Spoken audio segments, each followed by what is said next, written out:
और खबरों की शुरुआत इस वक्त की बेहद अहम खबर के साथ। कोरोना के नए वेरिएंट से दुनिया भर में तशवीश की लहर देखी जा रही है। दिल्ली के वज़ीर आला अरविंद केजरीवाल ने भी वज़ीर आज़म नरेंद्र मोदी को इस सिलसिले में एक खत लिखा है। उन्होंने कोरोना के नए वेरिएंट से मुतासरा मुमालिक से परवाजें फौरी तौर पर रोकने की अपील की है। उन्होंने अपने खत में लिखा है कि ताखीर की सूरत में बहुत नुकसान हो सकता है। वाज़ेह रहे कि कल भी कोरोना के नए वेरिएंट से मुतासरा मुल्कों से आने वाली परवाजों को रोकने का मुतालबा दिल्ली के वज़ीर आला अरविंद केजरीवाल ने वज़ीर आज़म नरेंद्र मोदी से किया था। उन्होंने एक ट्वीट किया था और अपने ट्वीट में केजरीवाल ने लिखा था कि बड़ी मुश्किल से मुल्क कोरोना से उबर पाया है। मुल्क में नए वेरिएंट को दाखिल होने से रोकने के लिए हमें हर मुमकिन इक़दाम करने चाहिए।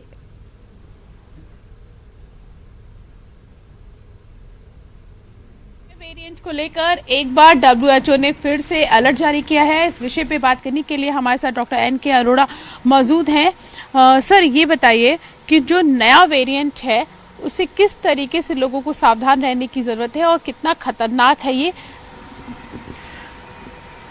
इस समय पिछले 3 दिन से लगातार नए वाले वेरिएंट के बारे में बात हो रही है, जिसको ओमिक्रॉन नाम दिया है WHO ने।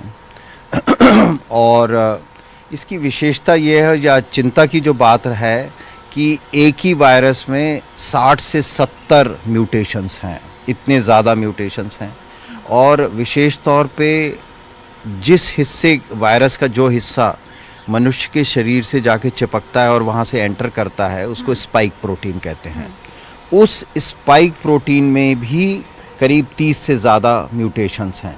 और यही एक सबसे बड़ी चिंता का कारण है कि ये वायरस पुराने वायरसेस के वेरिएंट्स के मुकाबले कैसा इसका व्यवहार रहेगा, क्या इसमें संक्रामकता बढ़ जाएगी, क्या ये ज़्यादा गंभीर बीमारी करेगा, और क्या ये वायरस जो अभी वैक्सीन्स हैं वो वैक्सीन्स इसके प्रति प्रभावी रहेंगी कि नहीं। ये 3 बहुत बड़ी बातें हैं। तो ये जो वैक्सीन अभी बनी है हमारे देश में और जो वैक्सीनेशन हुए हैं, क्या ये वैक्सीन इस पे कारगर होगी या नई वैक्सीन बनानी पड़ेगी या बूस्टर डोज से काम चल जाएगा?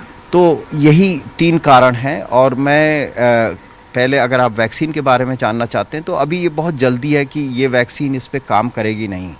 लेकिन एक जो एक एनकरेजिंग बात है, जो उत्साहित करने वाली बात है कि इस समय दुनिया में 20-25 वैक्सीन्स इस्तेमाल हो रही हैं, जिसमें हमारी 2 वैक्सीन्स भी हैं।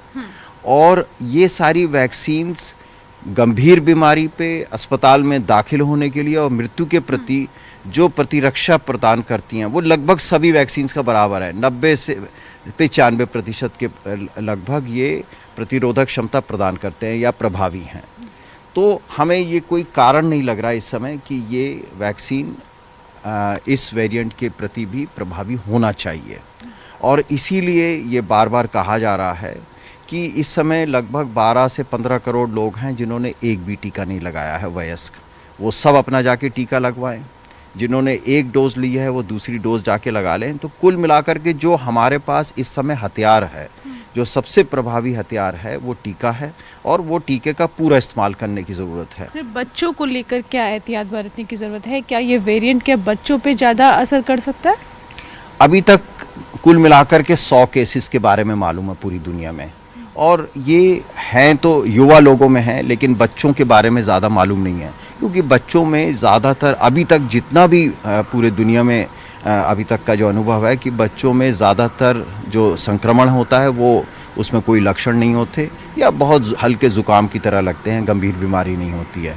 तो हमें नहीं लगता कि कोई विशेष कारण होगा, लेकिन हमें इंतज़ार करना होगा आगे आने वाले 4-6 हफ्तों में। सर, सबसे अहम सवाल, ये वेरिएंट अभी इसके बारे में लोगों को ज़्यादा पता नहीं है।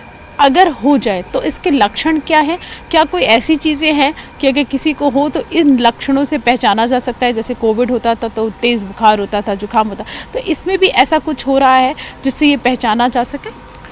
फिर वही, ये अभी बीमारी बहुत अपने शुरुआती दिन है जिसमें इसके बारे में, लेकिन अभी तक जितना भी पता चला है कोविड के जो लक्षण हैं वो इस वेरिएंट से ज़्यादा अलग नहीं लगते, एक जैसा ही लगता है। और लक्षणों के आधार पर 2 बीमारी, यानी कोविड जो हमारा डेल्टा वेरिएंट है या फिर हम इसको ओमिक्रॉन कहें, इस वेरिएंट से जो बीमारी के लक्षण हैं उसको लक्षणों के आधार पर आपस में डिफरेंशिएट नहीं किया जा सकता। पूरी दुनिया में ये अगर बीमारी को रोकना है तो हर एक देश की, हर एक व्यक्ति की समान तरीके से हम लोगों को देखभाल करनी होगी, टीकाकरण हो या बाकी चीज़ें भी हैं। और हम तब तक सुरक्षित नहीं हो सकते जब तक कि हर व्यक्ति सुरक्षित नहीं है। शुक्रिया न्यूज़ 18 से बात करने के लिए। कैमरा पर्सन कार्तिक के साथ प्रीति श्रीवास्तव, न्यूज़ 18 दिल्ली।